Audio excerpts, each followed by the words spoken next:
इंद सद्वंदियाणं तिहुअणहित मधुर विसद्वक्काणं अंतातीत गुणाणं नमो जिणाणं जित भवाणं।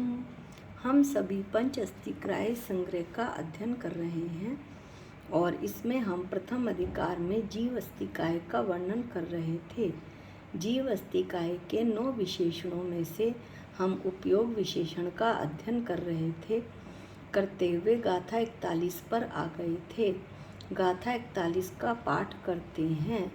आभिणी सुधोदी मण केवलाणी अणाणाणी पंचभयाणी कुमुदी सुद विभंगाणी या तिण्णी वी णाण हिम संयुक्ते। आचार्य कुंद स्वामी कह रहे हैं कि अभिनिबोधिक मति ज्ञान, शुद्ध, अवधि, मन प्रय और केवल ज्ञान, इस प्रकार के ज्ञान के 5 भेद हैं। साथ ही साथ कुमति, कुश्रुत तथा विभंग, जिसे कुअवधि ज्ञान भी कहते हैं, और अभिनिबोधिक को मति ज्ञान भी कहते हैं। ये 3 जो हैं वो अज्ञान हैं। कुमति, कुश्रुत और कुअवधि 5 ज्ञान के साथ संयुक्त हो जाने के कारण ज्ञानोपयोग के 8 भेद हो गए थे। अब भावार्थ में टीका हमने पढ़ ली थी पिछले वीडियो में। अब हम भावार्थ पढ़ेंगे। भावार्थ में जितना सुंदर वर्णन मति ज्ञान का इसमें किया है, इतना सुंदर वर्णन मैंने किसी भी शास्त्र में, जितने शास्त्र मैंने अब तक पढ़े हैं, उतना नहीं किया गया। 5 ज्ञानों का वर्णन थोड़ा लंबा है। 3 पार्ट में ये गाथा पूरी होगी, लेकिन निश्चित रूप से सुनने योग्य और मन को आनंद प्रदान करने वाली गाथा है। गाथा भावार्थ पढ़ते हैं। निश्चय न से अखंड एक विशुद्ध ज्ञान में ऐसा यह आत्मा व्यवहार न से संसार अवस्था में कर्मावृत वर्तता हुआ। क्या कहना चाहते हैं अमृत चंदाचार्य? निश्चय न से मेरी आत्मा सिद्धों के समान है, अखंड है, एक है, पूर्ण रूप से शुद्ध है, केवल ज्ञानमयी है, विकारों का उसमें स्थान नहीं। ऐसी मेरी आत्मा व्यवहार न से यानी वर्तमान में संसार अवस्था में मैं संसारी जीव क्या हो रहा हूँ? कर्मावृत, कर्मों से ढका हुआ हो रहा हूँ, कर्मों से ढका हुआ वर्तता हूँ, परिणमन करता हूँ। आगे क्या होता है पढ़ते हैं। मति ज्ञानावरण का क्षयक्षम होने पर, जब मति ज्ञानावरण का क्षयक्षम होता है, जैसे कि सूरज को बादलों ने ढक लिया हो, थोड़े से बादल हटे तो आवरण हटा, आवरण हटते ही थोड़ा सा प्रकाश बाहर आया। इसी तरह ज्ञानावरण कर्म का इतना क्षयक्षम हुआ कि मति ज्ञानावरण का क्षयक्षम हुआ तो मति ज्ञान प्रकट हुआ। अब ये मति ज्ञान क्या करता है, कैसे जानता है? 5 इंद्रियां और मन से मूर्त और अमूर्त वस्तु को विकल रूप से जो जानता है वह मति ज्ञान है। ये कमजोर ज्ञान है, ये हमने पिछली बार पढ़ लिया था। इंद्रियां और मन से जाना जाता है। किसको जानता है? रूपी और अरूपी दोनों पदार्थों को जानता है। कैसे जानता है? एक देश जानता है, यानी अधूरा जानता है, वह मति ज्ञान है। इसके आगे का जो हम भावार्थ पढ़ेंगे वो एकदम नया है और किसी भी बड़े शास्त्रों में होगा, धवला और में, लेकिन तत्वाद सूत्र या जैन सिद्धांत प्रवेशिका वगैरह में यह नहीं है। मति ज्ञान 3 प्रकार का है, उपलब्धि रूप, भावना रूप और उपयोग रूप। मति ज्ञानावरण के क्षयक्षम से जनित अर्थ ग्रहण शक्ति, पदार्थों को जानने की शक्ति, वह उपलब्धि है।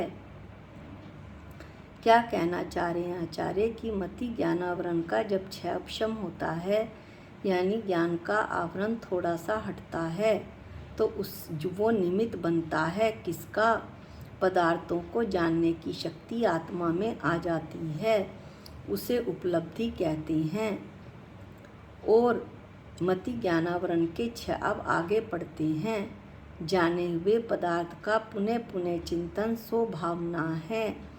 मति ज्ञानावरण के क्षयक्षम से जो निमित्त बना था पदार्थ को जानने में, उस जाने हुए पदार्थ को पुनः पुनः चिंतन करना सो भावना है। यदि हम आत्मा पर घटाएं तो आत्मा को जानने की शक्ति व उपलब्धि है।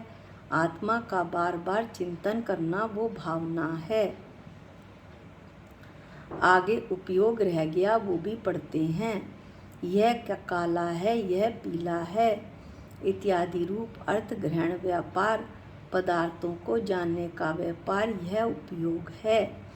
यानी कि इसमें आचार्य क्या कहना चाहते हैं, उपयोग क्या है, पदार्थों को जानने की क्रिया।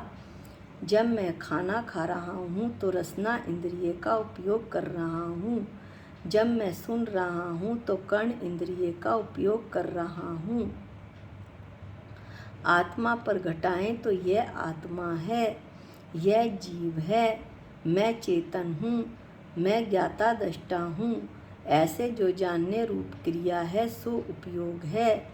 अपनी आत्मा को जानना, समझना, मैं एक चेतन भगवान आत्मा हूँ, इसके सिवाय मैं विश्व में कुछ भी नहीं, ऐसा उपयोग, ये उपयोग है। निश्चय न से और जो बाहर की वस्तुओं को जानने में लगता है वो व्यवहार से उपयोग है। बाहर की वस्तुओं को जानता है, भोजन को जानता है, गाना सुन रहे हैं उसको जानता है मेरी आत्मा, सो उपयोग है। इस प्रकार ये उपलब्धि, भावना और उपयोग रूप से मति ज्ञान 3 प्रकार का हुआ। अब आगे आचार्य बताते हैं कि मति ज्ञान अवग्रह या अवाय और धारणा रूप भेदों द्वारा 4 प्रकार का होता है। अवग्रह या अवाय और धारणा तत्वा सूत्र के प्रथम अधिकार में बताया गया है, लेकिन यहाँ पर भी हम बताते हैं, लेकिन यहाँ हम आत्मा पर घटाएंगे क्योंकि हमें तो आत्मा को जानना ही हमारा लक्ष्य है, जीव को जानना ही हमारा लक्ष्य है। इसीलिए हम जीव अस्थि काय की इतनी सारी गाथाएं पढ़ रहे हैं। अवग्रह आत्मा सुना, इसी से कल्याण होगा। सम्यक दर्शन, सम्यक ज्ञान, सम्यक चारित्र ही मोक्ष का उपाय है। ईहा सुनने के बाद आत्मा को जानने की इच्छा हुई, वो ईहा है।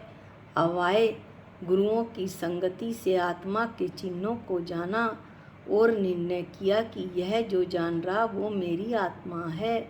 अवाय में निर्णय होता है। धारणा बार बार अभ्यास करना भेद ज्ञान से कि मैं एक जीवात्मा हूँ, शुद्ध समान सिद्ध भगवान जैसा, फिर उस आत्मा को ना भूलना, सो धारणा है। इस तरह से मति ज्ञान के अवग्रह या अवाय और धारणा रूप 4 भेद हुए। अब आगे और भेदों की चर्चा करते हैं। कई प्रकार से भेद इसमें बताए गए हैं। इतने सारे भेद एक ही शास्त्र में मिलने मुश्किल हैं। कोष्ठ बुद्धि, बीज बुद्धि, परमश्री जो हम षष्ठी मंगल पाठ पढ़ते हैं उसमें भी कोष्ठ बुद्धि, बीज बुद्धि, पदानुसारी बुद्धि और संभिन्नता बुद्धि, ऐसे भेदों द्वारा ये जो मति ज्ञान है वो 4 प्रकार का हो जाता है। अब हम थोड़ा शॉर्ट में ले लेते हैं कि कोष्ठ बुद्धि क्या होती है। कोष्ठ जो बुद्धि या रिद्धि, ये सब रिद्धियाँ हैं। कोष्ठ रिद्धि वाले व्यक्ति के ज्ञान में जो उसने सीखा है वैसा का वैसा मौजूद रहता है। जैसे रसोई का भंडार गृह जिसमें कि सभी चावल, दाल, आटा, गेहूँ सब कुछ रखे रहते हैं, चीनी, बूरा। इस तरह से कोष्ठ बुद्धि। बीज बुद्धि, एक बीज जैसे ओम का ज्ञान होने पर बीज रिद्धि वाले मनुष्य को पूरे द्वादशांग का ज्ञान हो जाता है।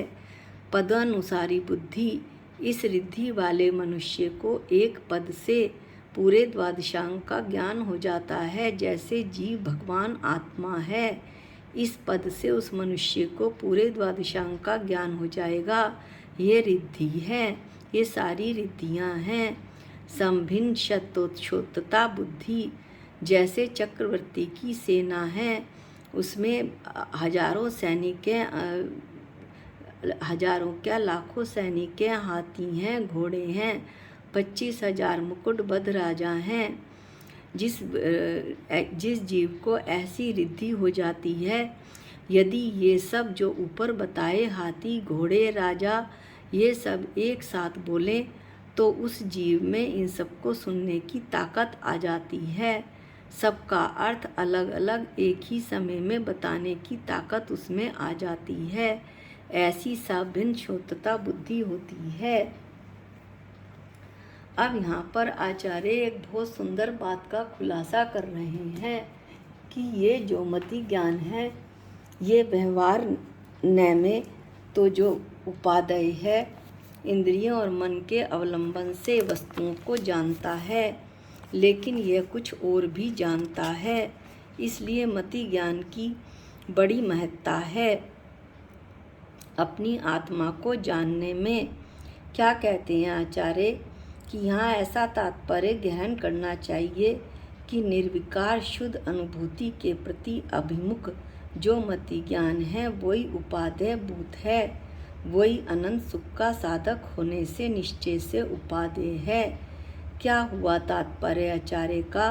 निर्विकार यानी विकार रहित, शुद्ध अशुद्ध अनुभूति यानी बिल्कुल शुद्ध अनुभव, शुद्ध स्वभाव, आत्मा का जो शुद्ध स्वभाव है, उसके प्रति जो मति ज्ञान अभिमुख है, सब सन्मुख है, अपनी आत्मा की तरफ उसका उपयोग है, वही ग्रहण करने मति ज्ञान वही ग्रहण करने योग्य है। क्यों? क्योंकि ये निराकुल सुख, अनंत सुख जो कभी खत्म नहीं होगा, उसका साधक है। कौन? मति ज्ञान। उसका साधक होने से निश्चय से ही ये ग्रहण करने योग्य है।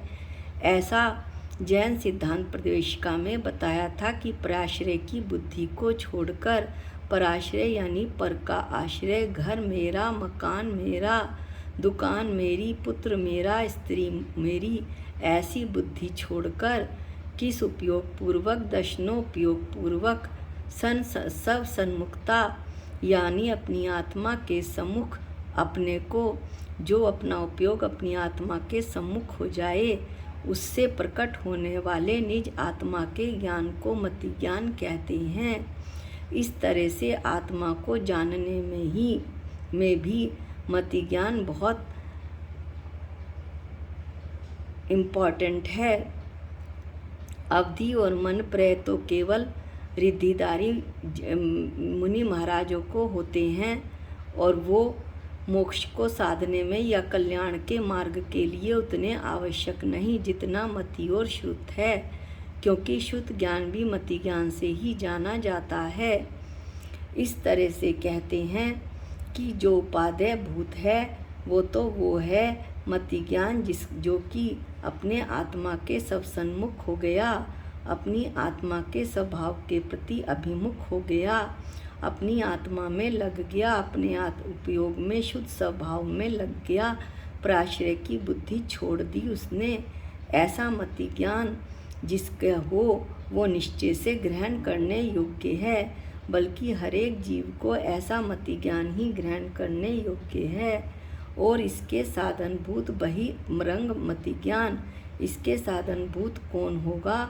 जो इंद्रियों और मन के अवलंबन से ज्ञात होगा, वो मति ज्ञान, वो व्यवहार से उपादेय है, व्यवहार से ग्रहण करने योग्य है। अब आगे शुद्ध ज्ञानावरण का क्षैपशम बतलाते हैं कि वही पूर्वोक्त आत्मा, जिस आत्मा का मति ज्ञानावरण का क्षैपशम हो चुका है, क्योंकि मति ज्ञान से ही शुद्ध ज्ञान जाना जाता है। मति ज्ञान से जाने हुए पदार्थ के संबंध में और आगे जानने वाले ज्ञान को शुद्ध ज्ञान कहते हैं। तो आचार्य क्या कहते हैं कि वही पूर्वोक्त आत्मा, जो अभी आत्मा ऊपर पड़ी, मति ज्ञान वाली आत्मा शुद्ध ज्ञानावरण का क्षैपशम होने पर मूर्त अमूर्त वस्तु को परोक्ष रूप से जानता है। उसे ज्ञानी शुद्ध ज्ञान कहते हैं। क्या मतलब हुआ? शुद्ध ज्ञानावरण जो ज्ञान का आवरण है, उसमें शुद्ध ज्ञानावरण का क्षम होने पर रूपी और आरूपी पदार्थों को जानने की शक्ति आ जाती है, लेकिन परोक्ष रूप से जानता है, मन से जानता है, सीधे आत्मा से नहीं जानता है।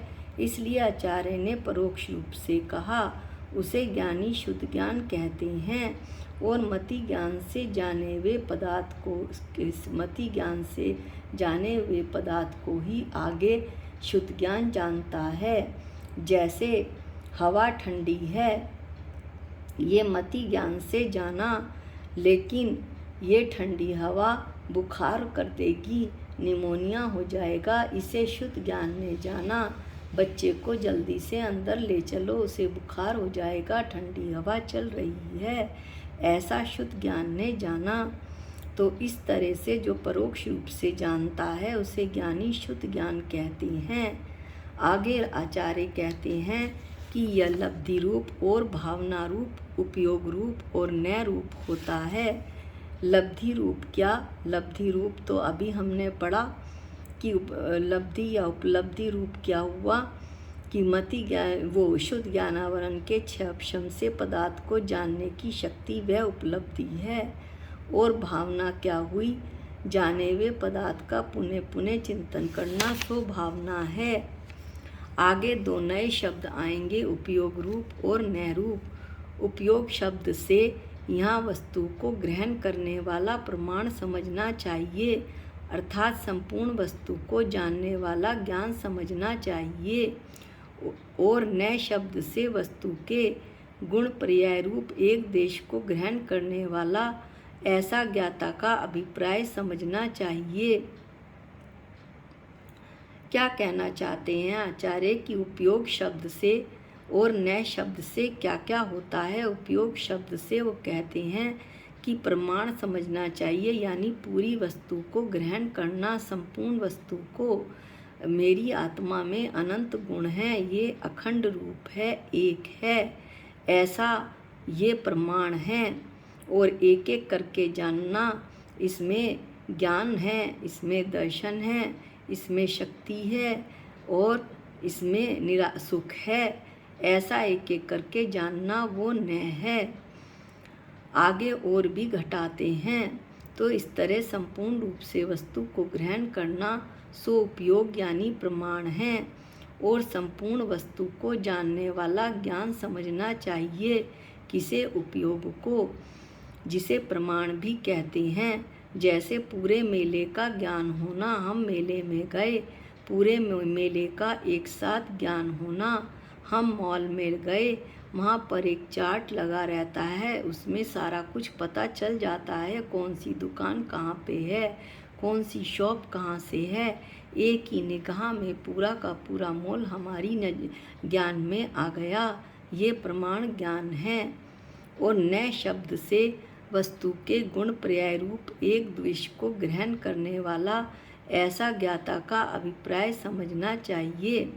अर्थात नय शब्द से जैसे मेले में गए तो ये दुकान खिलौनों की है, ये दुकान बर्तनों की है, यहाँ कपड़े बिक रहे हैं, यहाँ पर मर्तबान बिक रहे हैं, कांच का सामान बिक रहा है। इस तरह ये हलवाई की दुकान है, वो मिष्ठान बना रहा है, ये नमकीन वाले की दुकान है, ऐसे एक एक करके जानना वो नय है, ऐसा ज्ञाता का अभिप्राय समझना चाहिए। ज्ञाता का अभिप्राय क्या कि एक नय को मुख्य कर लिया, यानी कई बातों में से एक बात को मुख्य कर लिया जिससे प्रयोजन की सिद्धि हो। पूरे मेले में से एक दुकान मैंने जान ली जहाँ पर किसे मुझे कोई चीज़ लेनी है।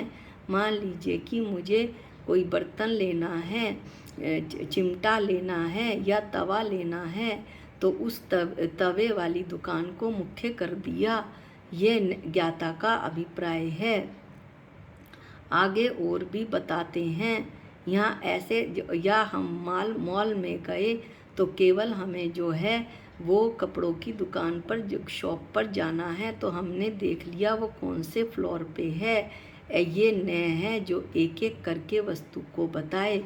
यहाँ ऐसा तात्पर्य ग्रहण करना चाहिए कि विशुद्ध ज्ञान दर्शन जिसका स्वभाव है, ऐसे शुद्ध आत्म तत्व सम्यक श्रद्धान ज्ञान अनुचरण रूप अभेद रतनत्रयात्मक जो भाव शुद्ध है, वही उपादेय है।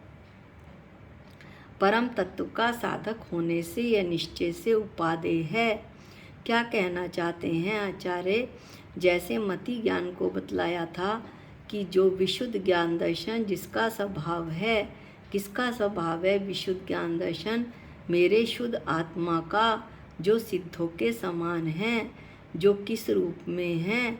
सम्यक दर्शन, सम्यक ज्ञान, सम्यक चारित्र, ऐसा अभेद रतनत्रयात्मक है। रतनत्रय मेरी आत्मा, तो जो भाव शुद्ध वही उपादेयभूत परम तत्व का, परमात्म तत्व का साधक होने से जो मेरी आत्मा को प्राप्त कराने वाला है, वही उपादेयभूत यानी अभेद रतनत्रयात्मक, अभेद रतनत्रयात्मक यानी सम्यक दर्शन, सम्यक ज्ञान, सम्यक चारित्र की एकता रूप जो भाव शुद्ध ज्ञान है, वो क्या प्राप्त कराने वाला है? मेरी आत्मा को प्राप्त कराने वाला है। सम्यक दर्शन, सम्यक ज्ञान, सम्यक चारित्राणि मोक्ष मार्ग, तो ये जो है मेरी आत्मा को प्राप्त कराने वाला है, परम तत्व का साधक है, यानी परम तत्व को प्राप्त कराने वाला है, परम तत्व का साधक है, परम तत्व लक्ष्य है। और ये जो शुद्ध ज्ञान है, भाव शुद्ध ज्ञान है, जो अभेद रतनत्रयात्मक है, वो साधन है। इस तरह परम आत्म तत्व का साधक होने से यह निश्चय से ही ग्रहण करने योग्य है, किंतु इसके साधनभूत क्या हैं? बहिरुंग शुद्ध ज्ञान, शास्त्र, गुरु और मंदिर दर्शन, देव दर्शन, ये सब भाव शुद्ध के, किसके? भाव शुद्ध के निश्चय न से जो रतनत्रयात्मक है, जो भावश्रुत, उसका जो साधन है वो कौन है? बहिरंग शुद्ध ज्ञान। उसका निमित्त कौन है? बहिरंग शुद्ध ज्ञान। हमें शास्त्र से तो ही पता चलेगा कि सम्यक दर्शन, सम्यक ज्ञान, सम्यक चारित्र की एकता ही मोक्ष मार्ग है। गुरु ही तो हमें बताएंगे, तो ये व्यवहार से उपादेय है।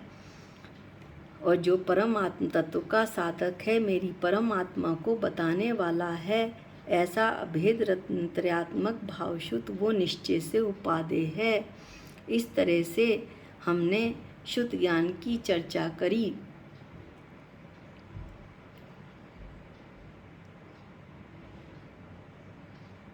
थोड़ा सा प्रमाण और न का ओर ले चलते हैं। न दो तरह के, शुद्ध जो कि मुख्य न है और अशुद्ध न जो कि गौण है। शुद्ध निश्चय न यहाँ पर बतलाया सिद्ध स्वभाव आत्मा को प्राप्त कर लिया हो जिसने। अशुद्ध निश्चय न, अशुद्ध न यानी संसारी, मैं संसारी जीव। इसी तरह से जो प्रमाण है वो भी दो प्रकार के, शुद्ध व अशुद्ध। न दोनों, पूरी वस्तु को जानना वो तो प्रमाण है। न में से एक मुख्य और बाकी सब गौण कर दिया, पूरी वस्तु में से एक मुख्य करके जान लिया, वो न है, जो अभी बताया भी था। इस तरह से प्रमाण और न भी आपको समझ में आ गया होगा। वैसे इसकी बहुत सुंदर विवेचना तत्वा सूत्र में है। जैन सिद्धांत प्रवेशिका में भी हमने इसे पढ़ा था। तो इस तरह से आज हमने मति ज्ञान और शुद्ध ज्ञान पढ़ा। मति ज्ञान क्या? मति ज्ञान जो कि हमें आत्मा को बताने वाला है, आत्मा की प्राप्ति कराने वाला है। जब वो सब सन्मुख होता है किसके? अपनी निज आत्मा में, तो निज आत्मा के ज्ञान को मति ज्ञान कहते हैं। जब उपयोग अपनी आत्मा की तरफ होता है तो ऐसा जो ज्ञान है वो मति ज्ञान होता है। यह निश्चय न से है। इसके निमित्त कौन है? इंद्रियां और मन इसके निमित्त पड़ते हैं।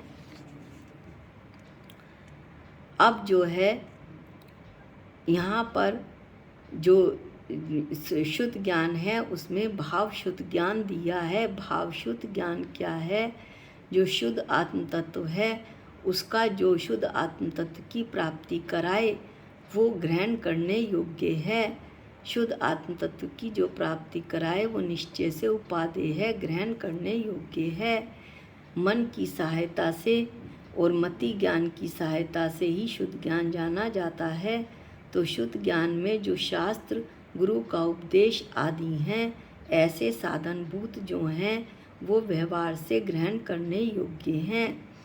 आगे आचार्य ने अवधि ज्ञान, मन प्रज्ञान, फिर इसके बाद केवल ज्ञान और तीनों अज्ञान भी बड़े विस्तार से बतलाए हैं। मेरे को लगता है कि ये गाथा अभी 2 वीडियो में और चलेगी, लेकिन बहुत ही ज़्यादा आनंद प्रदान करने वाली है। यदि आप ध्यान से सुनेंगे तो सारी बातें समझ में आ जाएंगी। आज के लिए इतना ही। निज निधि निज में बताई ये अनंत उपकार है। इसके लिए जिन वाणी माँ को वंदनानंत बार है, वंदनानंत बार है। सबको जय जिनेंद्र।